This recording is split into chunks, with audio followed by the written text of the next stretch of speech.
Hello and welcome to this Treasury Lab 8 from wherever you're joining us today. I thought I'd make a change and put on a tie and a shirt for the first time in many, many months. Well, this is day 3 of the annual conference, and I hope you found some interesting sessions. I really enjoyed hearing the corporate case study involving Sasha Kenny of Smith's Group on Monday. One of many sessions you can listen back over the next 30 days. So today's session is around cash forecasting.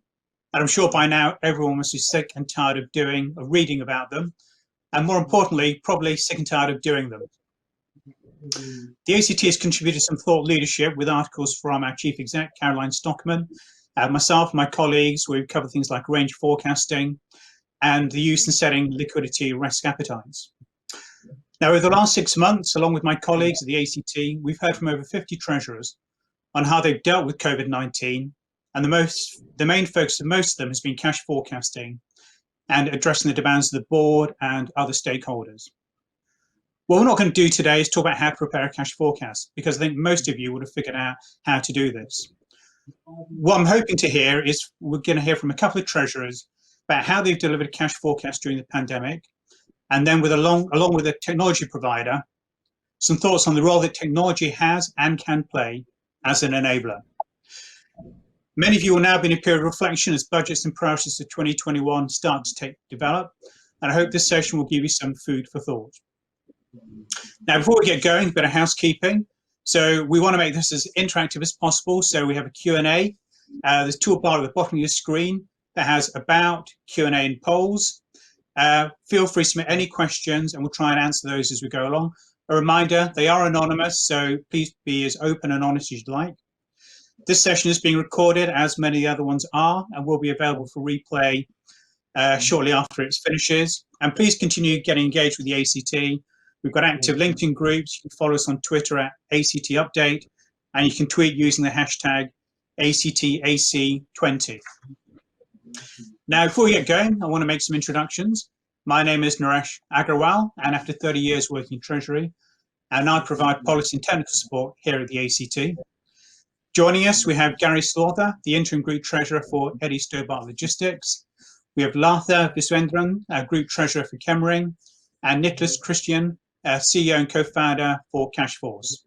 Now, before we get going, I'd like to run a quick poll. So I'd like you to tell us what system you use for cash forecasting.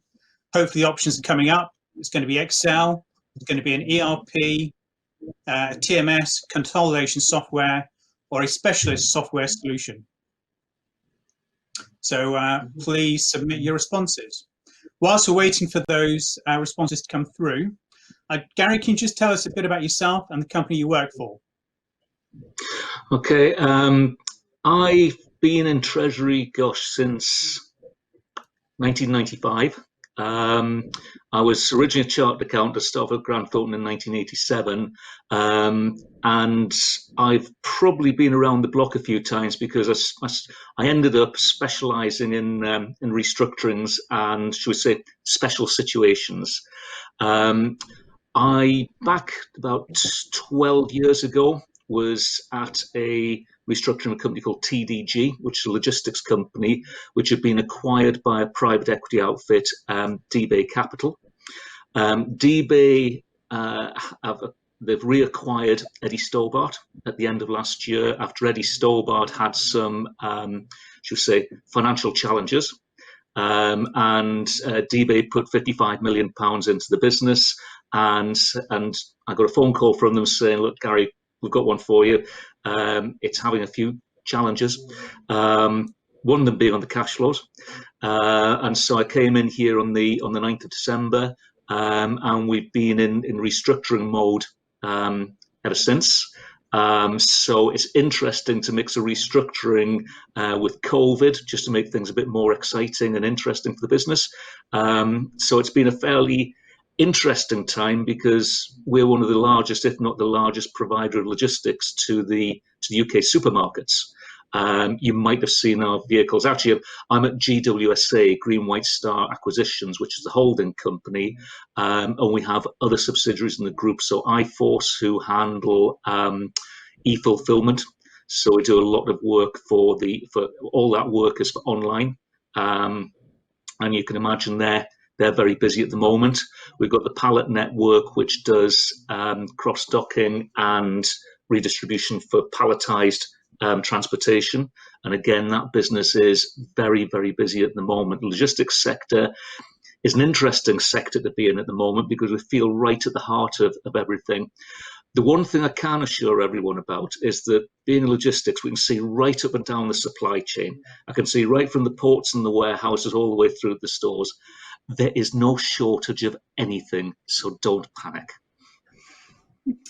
Thanks, Gary. That's, I guess, a very important message. Arthur, could you give us a bit of background about yourself and take us, a bit about the company and what you work for, and then we'll look at the poll results. Okay, so my name's Slawther. I'm the Group Treasurer here at Chemring Group PLC, which is a company in the defence sector. Prior to that, well, I originally trained with BT all those years ago and joined BAE in 1995. I joined Treasury at BAE to run the dealing room in 2002. And then I joined Chemring in 2011 as the Group Treasurer, so kind of worked my way up and across again. So interesting thing for Chemring. Chemring's, as I said, in the defence sector, but it's in a purely kind of defence play. So what do we do over here? We do a lot of counter IED, we do cybersecurity. We're the sort of the Western world's largest manufacturer of countermeasures for sort of platforms in the military space. So when COVID hit us, it took a few weeks, but we became critical national infrastructure. So we remained open during this period. So yeah, it remains a challenging time, but something that we're actively managing here. Super. So we've got the results through of the poll. And what I can see is we have Excel running at 75%, specialist software at 11%, TMS 11%, and ERP at 4%. Lars, maybe I can turn to you first, Gary. Just a couple of thoughts on your observations on that poll result. It's not unexpected. I think it's where a lot of people are. As we know, Excel's greatest strength is probably its greatest weakness, in that it's very, very flexible. You can stick in an extra column, you can stick in an extra row, which is great because then you can change your mind, you can start to fiddle about with things. The big problem then is, of course, when you're trying to consolidate it and someone's stuck in an extra column or an extra row somewhere they shouldn't, then it gives you a problem. So you can lock cells, you can protect cells. I find one of the difficulties that I usually have with Excel is that some people are more advanced at using it than others. So you'll end up with VLOOKUP tables and macros and things that I really, really don't quite understand. Whereas, one of the reasons why we're currently looking at a specialist software solution is that exact reason of giving the robustness. I think that one of the things that we do sometimes suffer from in Treasury, and this might be something that will come out as we discuss further, is that everyone's got Excel, you've already paid for it, the license is very cheap. Trying to make the case for a specialist solution or a TMS when in challenging circumstances try and get some budget can be a lot more difficult. I think that maybe in the current circumstances we're in, the argument for a more robust system is probably stronger, but then again, some boards, some CFOs or whatever may come back and say, well,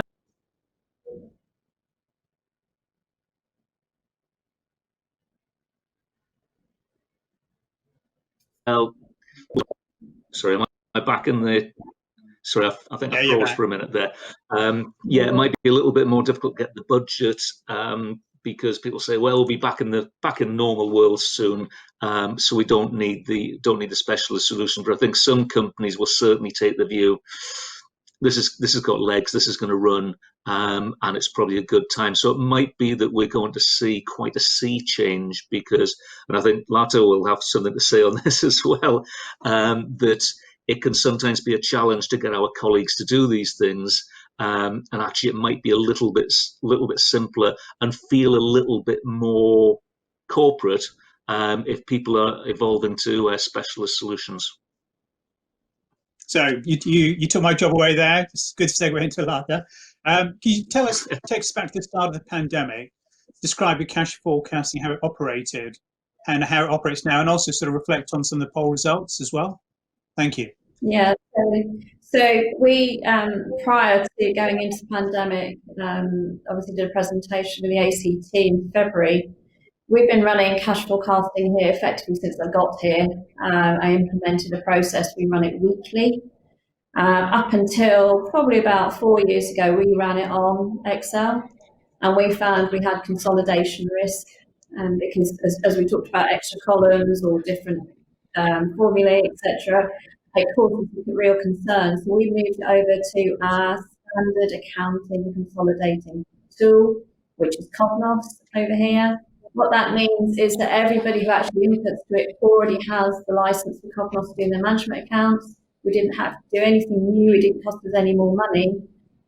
It's extra training, but we have an in-house specialist on Cognos who can set the system up for us and amend it. So to give you an example, when we went into the pandemic, we moved to doing weekly cash twice a week, which was very challenging, obviously, for our business units.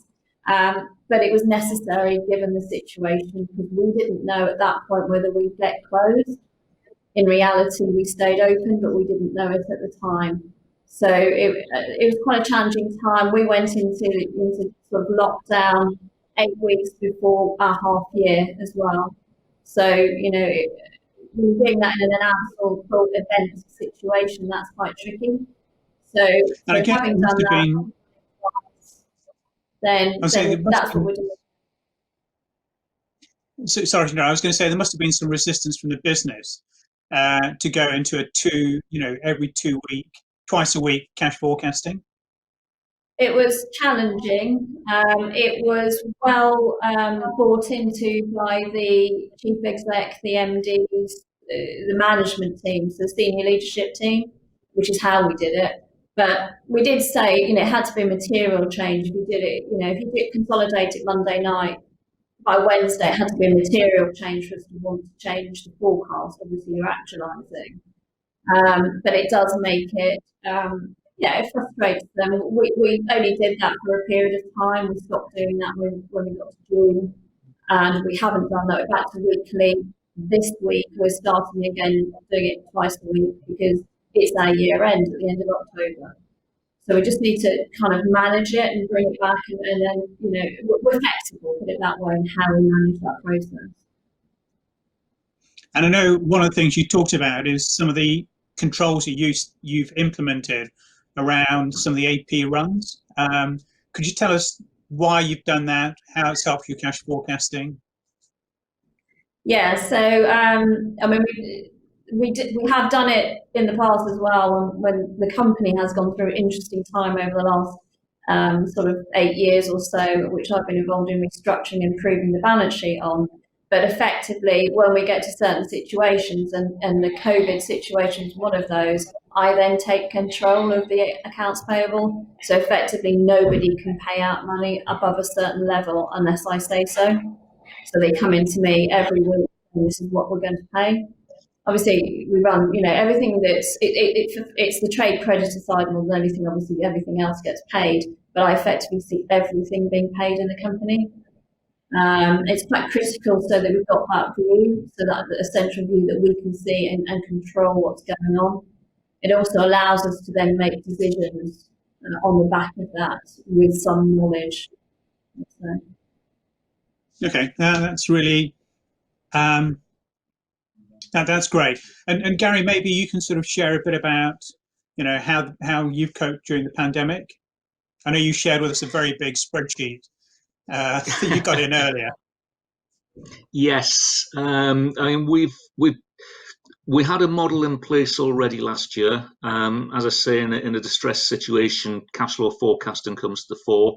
But it started off, and I think this will have probably been the case for many people. It started off as a high-level model where a lot of stuff was done at the centre, and assumptions were made of payroll will be the same as it was last month. This is how much we paid out last quarter for VAT. This is how much we're paying for vehicles. So there are a lot of assumptions made centrally that weren't necessarily true or didn't necessarily hold at all times of year. If you can imagine the logistics centre, certainly the part of logistics that we're in can be quite cyclical. So you get a very, very big sharp ramp up from, say, August through to Christmas. And then you're coming down the other side, January, February, then you've got a ramp up in March, depending on when Easter falls. And then in the summer, on the soft drink side of the business, that will have a rise. So we found that the cash flows, we had to push those back down into the business because they were the people who knew what was going on. Whilst you might be right 9 times out of 10 on doing a central forecast where you're making assumptions, if you're in a more challenging situation where you have limited headroom, you can't afford mistakes. So we've pushed the process down into the business. It's been, especially for the main Eddie Stobart business, it's been quite a challenge. But on a Wednesday, I do a regular cash call around the business. I speak with each of the FDs and quite often the CEOs of each business. When we started off that, there were some big questions to be asked about the cash flow forecast. This was in about sort of March, April time. It was challenging. As we've gone through that exercise, and that communication and feedback exercise has been absolutely critical, those cash calls on a Wednesday are now incredibly boring because there aren't many surprises for me. There aren't many things that have changed from last week. We might get a rephasing of certain things, but now that that sort of process and discipline is embedded within the business, it's still quite a challenging weekly exercise to get all the consolidation done, as Slawther mentioned. But now it's a much more I wouldn't use the word relaxed, but now a much more comfortable process now that everybody's on board with it and that everybody's doing. And in fact, a lot of my colleagues were very, very keen to take on the cash flow forecasting within their businesses because they felt that they had more ownership and control. If you're doing the cash flow centrally and you go back to a division and say, why is your cash different from the forecast? They'll go, we didn't prepare the forecast, so haven't a clue what you're talking about. So having that buy-in around the business was actually very, very important for us, and that's one of the big changes that I think has come around from last year when it was real crisis situation into more of a turnaround and development situation, that we've got a lot more buy-in and a very, very sort of robust process now for managing the forecasts. Okay, that's great. I'm going to ask a question about technology versus people. Lars, maybe I can turn to you. Which, in your view, is more important? In terms of getting a good outcome in a weekly cash forecast, you mean? Yeah. I mean, it's so people-driven. Like Gary, I have to constantly contact the businesses and have a discussion. The way we work in defence companies with our US operations is there is a controller out there where there are weekly calls that follow on from the consolidation call that I have to talk about their business as well, because it's as good as the information you put in. So it's as good as the people you've got to put the information in, and it doesn't matter how you consolidate it. The consolidation and the system you use is about robustness and speed of consolidation. So how fast you turn that around, it's more about the information in it. So definitely a lot of training of people. And when I joined Chemring, I literally went round the whole of all of our sites and trained them up, because they did do something before I got here, don't get me wrong, but they didn't go out 12 weeks, which is what we do, and rolling 12-week one. So that was challenging. The Americans in particular don't really train to do cash as physical cash, so it's not their cup of tea, and anyone new coming into the US needs a lot of training before they get to the level of quality that we're happy with. We just have to continually manage that. And Gary, would you agree with Slawther around the sort of difference between technology and people?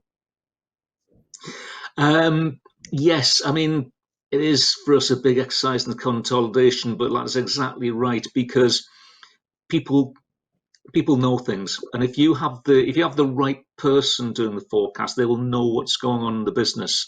I mean, in the whole of my treasury career, right from day one, if anyone's ever asked me for advice about treasury, the one piece of advice is know your business. Because if you don't know your business, you won't know and understand what the risks are that are involved. And that can be whether it's pensions risk, whether it's interest rate risk, whether it's foreign exchange. You have to know what the risks are to your business. So if you have people feeding into the forecast who know that we're taking on a new contract in 3 weeks' time and we will need so many vehicles for that contract, we'll have so many extra drivers.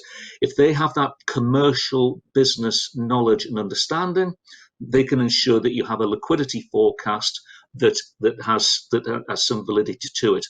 If somebody knows and understands what the phasing, what the cyclicality is, you'll get a decent forecast. If you have someone who doesn't really understand the business, doesn't really sort of think too much about it, and just goes, we go back to last week the wages were this, so it must be the same this week, you're probably going to end up with a pretty poor forecast. And this is another reason why we have the calls, because sometimes something will just pop out the woodwork. Did you not know about that capex that we're doing? Did you not know that we're doing this site in Northampton and we need £3.5 million of racking? Yeah, I didn't know that. Okay, that's great. Nicolas, I'm going to turn to you. We've sort of heard both Gary and Slawther talk about how... Did I just drop off there? Sorry. As Slawther very much alluded to, it's also in many ways building those neural networks around the business.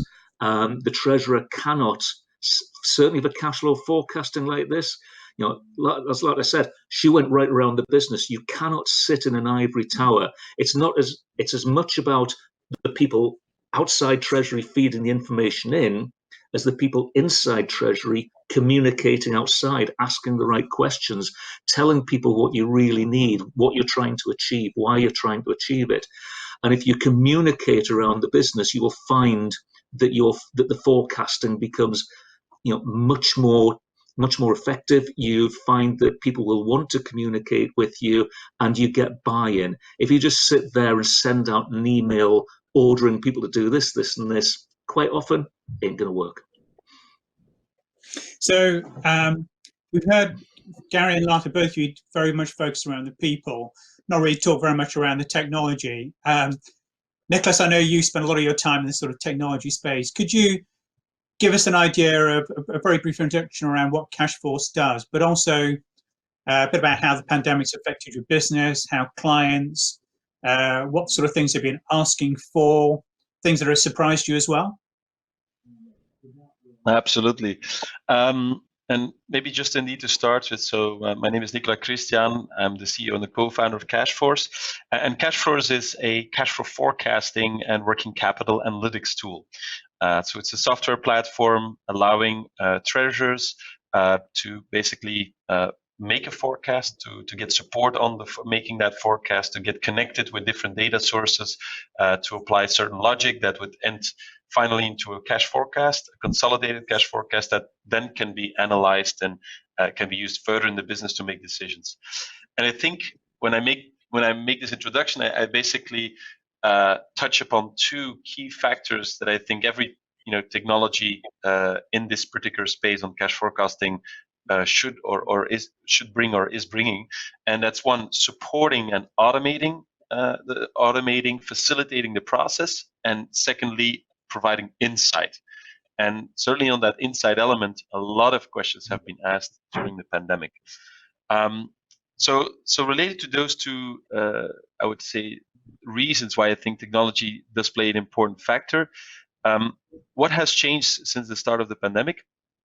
Well, for Cashforce, we had to go in less than a couple of hours into pure digital mode. Now we're pretty agile, so we can move fast. So that was good. But obviously, we need to adapt as well to our client demands, to all of the demands coming in. So a couple of our clients went from a project that was sort of a nice to have to pretty much a hypercritical situation, where basically the forecast, the cash forecast or the Cashforce system needed to be implemented literally in the next couple of days and weeks, where there was basically time reserved for a couple of months still to go. The other part was around helping customers to get even more proficient in making those forecasts, applying the logic and the automation so that they can actually respond to all of those questions that come in. And as there was already alluded to in the previous part of this conversation, a lot of questions are suddenly being asked. The frequency of the cash forecast starts to increase. There are cash war rooms being set up at clients, or as Gary alluded to, different calls that are then very much requesting input from the business. Suddenly, a lot of questions are being asked, questions that were potentially never asked or not asked that frequently before. So the need for automation, the need for help starts to really come to the forefront, and that's how we got quite a bit of questions into our service desk. We got a lot of potential clients on the phone saying, could we do something quick? So we introduced a quick win offering just to try to respond to that particular need. But obviously, through the pandemic, there are two forces at play. The one force is we need to cut corporate spending.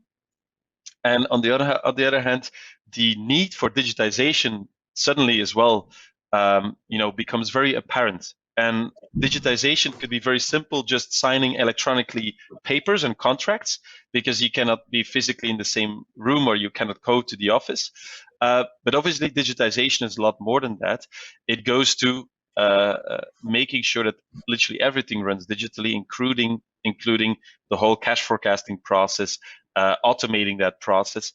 And my observation is that let's say there are organizations that really say we have a digitization program that has been now boosted or had become more had gathered more priority. So we have a bit of budget to spend on that part, which obviously is then counteracting the effect of corporate spending need to be reduced. So there's still two forces going on in a lot of corporates, and I guess it's question how much corporates want to invest in digitization and want to be ready for another, call it crisis or unforeseen circumstance like this.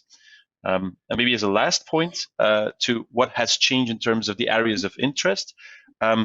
Frequency increased, more insights are requested, more analytics on the data that's being collected, and finally, more scenario building capabilities. If we think about cash forecasting, it's not only about building one scenario and that's the forecast and we'll make a decision. It's more about this is the base case, these are different cases that are could be happening depending on certain assumptions, and trying to make decisions out of the different scenarios that have been run. So these were questions being asked. I would say it's certainly in the first weeks when the pandemic hit, but still today, when let's say it's still uncertain which way it's going to go and which way it's going to affect the actual cash position for companies. So Nicolas, I'm sort of we've got some questions coming through, and I'm going to amend one of them.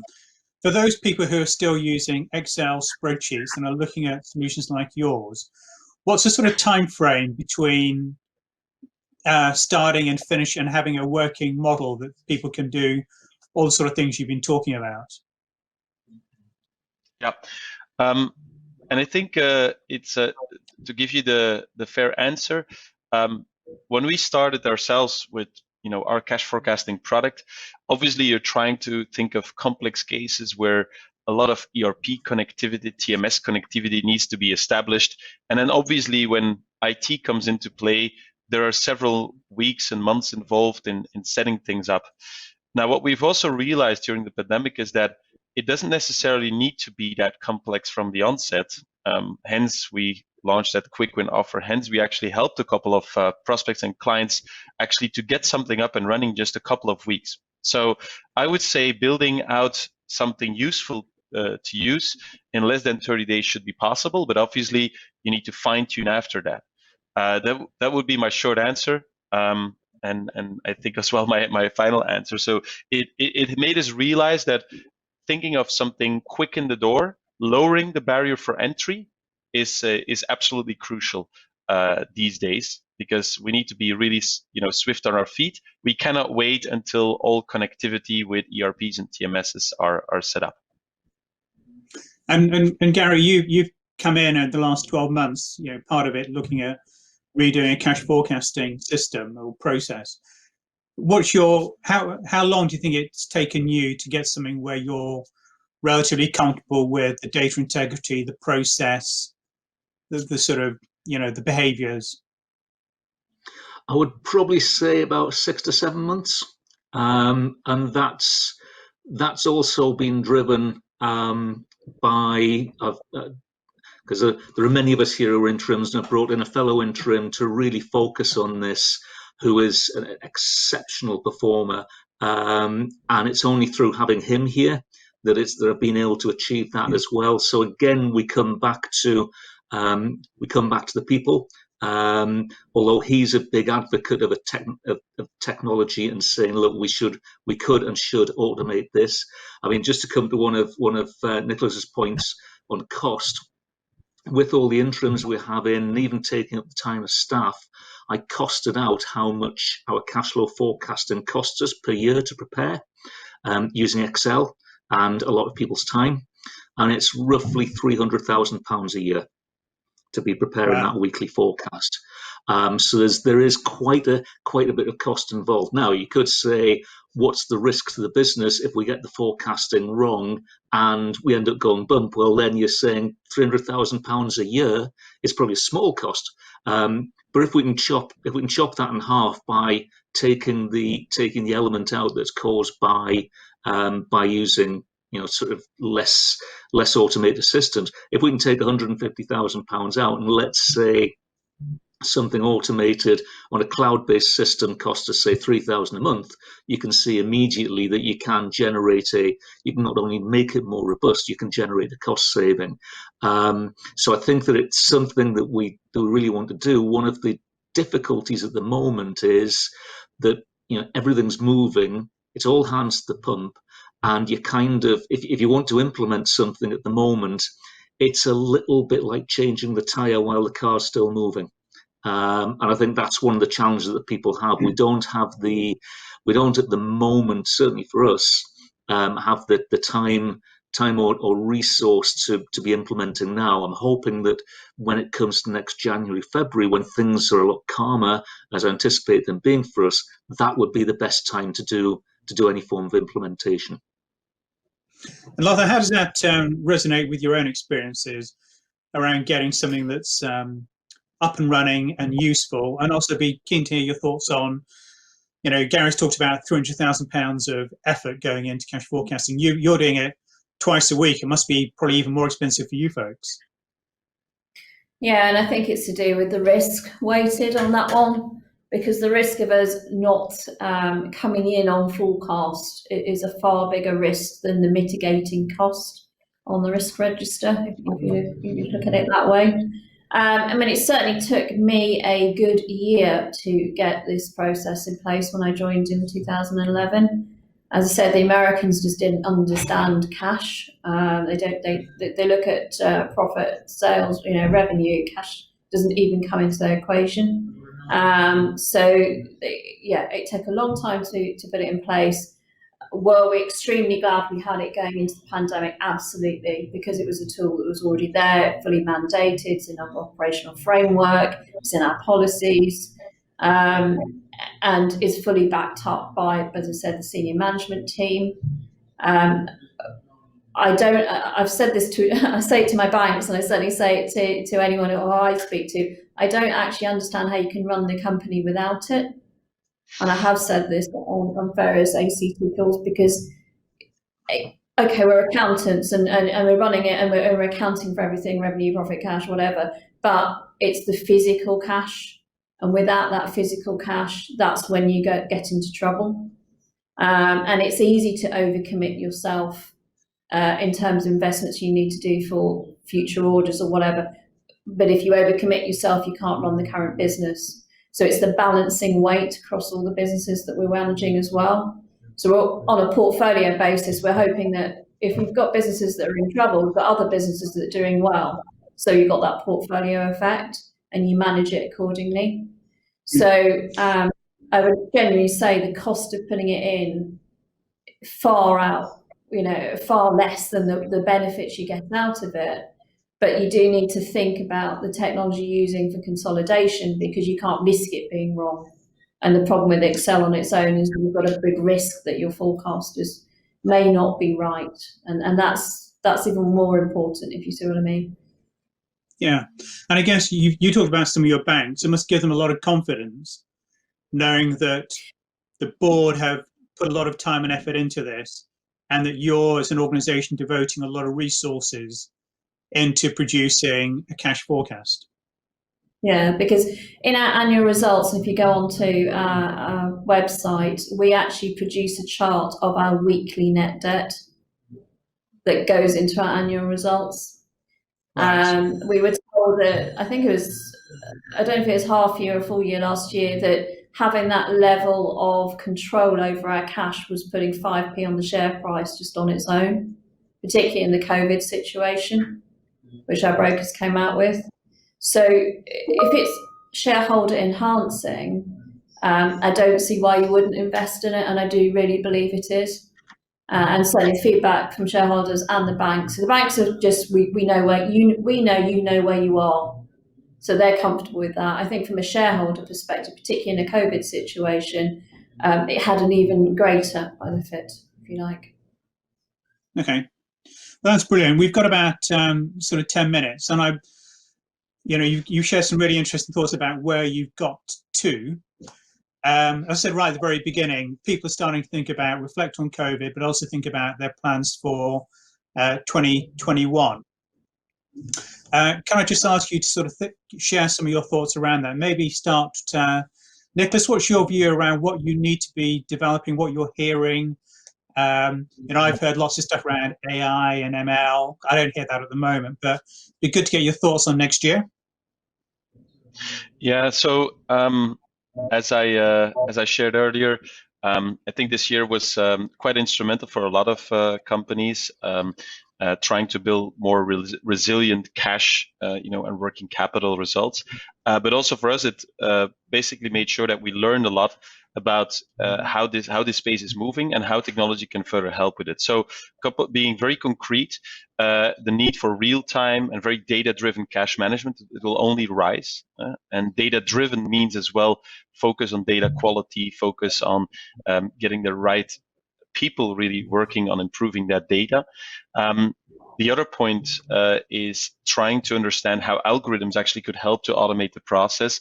And AI did help a lot and will help a lot in the future, understanding how customer payment behavior, for example, changes over time, and getting all of the factors that could influence that behavior into one, call it cluster, and then really trying to calculate what would be the best time to pay is just one example.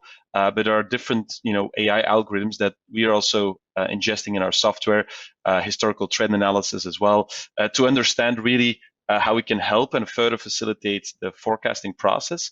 And then finally, making it easy to amend, as easy as we can get it, almost like in Excel, but just provide the, I would say, rigid backbone so that people really feel that they're working in both a flexible system that allows versatile input, but as well being robust in its consolidation, as Slawther referred to.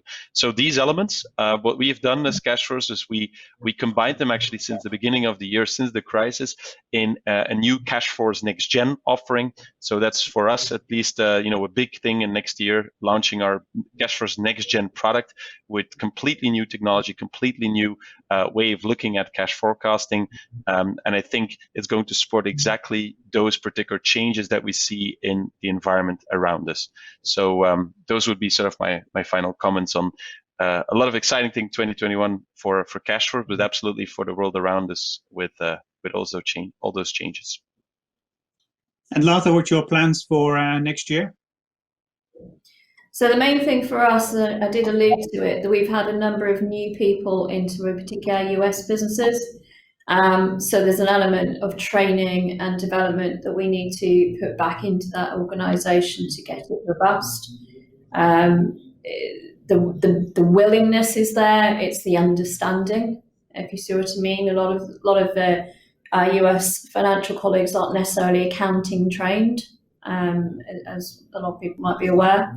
So that's a huge part of that focus for me next year. And also, we've in the background got a whole ERP change going on in the organisation by site implementation of it's Microsoft, it's D365, and it's looking at what does that mean in relation to the inputs into forecast, what does it mean to the way we run our system. So those are probably the two main things that I'll be concerned with next year. Thank you. And Gary, you've got about 60 seconds to share some thoughts for next year. We're going to be focused, probably, it might sound daft, even more on working capital. We view that the first half of next year, there are a lot of risks to liquidity in the economy. Obviously, the furlough scheme will have ended. The bounce back loans start to be repaid in May. Fortunately, the cliff edge at the end of March for the VAT has been taken away, and that was a really, really good move. But people will still have rents to pay, and I think that coming into the first half of next year, I think it's going to be a lot worse than this year because the liquidity that the government have pumped into the economy. But at some point, they have to stop doing that and let parts of the economy die off. I always say that companies and economies are organic things, and just as you prune your roses, they grow back better next year. Unfortunately, those parts of the economy that aren't competitive, aren't sustainable, are going to be dying off, and that will cause liquidity issues for the rest of us around the economy. So we'll be focusing very much on credit risk and making sure that we manage working capital very, very tightly, because I think that first half of next year is going to be a real challenge around the economy. Super. So we've got a couple of minutes left. Can I just ask final thoughts you want to leave the audience with? I'll go Gary, Lars, and then Nicolas. So quick final thoughts. Final thoughts, I'll always come back to it. Know and understand your business, because then you will be able to identify yourself where your cash flow forecasts aren't right. If you can't pick up your cash flow forecast with a page full of numbers like this and then go, that one looks wrong to me. If you can't do that, then you can't really manage your cash flow forecast. You've got to know and understand your business.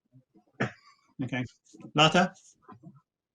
The final thoughts for me, having spoken to a number of the treasurers, having done these things before, is make sure you have a cash flow forecast in the first place. Don't just do it centrally, as Gary mentioned. You've got to go out to the business units and make sure you yourself understand what the people are telling you. Okay, and then Nicolas. Right. My final thoughts would be lower the barrier for entry for new technology, for new digitization protocols. So corporates need to lower the barrier for entry, but as well, we as technology providers need to do that to make sure that every organization's maturity can be matched with a technology to help as well increase the maturity of the process within the organization. That's super.